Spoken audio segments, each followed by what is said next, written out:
আজকে রবিবার, আর রবিবার মানেই মাংস খাওয়ার দিন।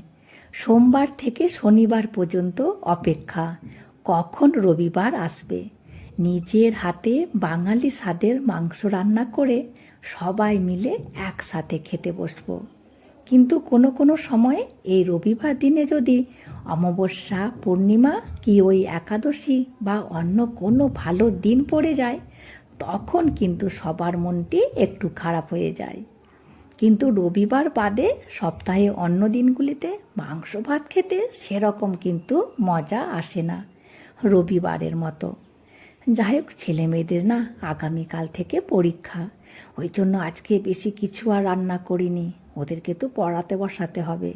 শুধু ওই জন্য মাংস ভাতই করেছি, আর বেশি করে আলু দিয়েছি, যাতে আলু দিয়ে ভাত মাখিয়ে খাওয়া যায়। Thank you.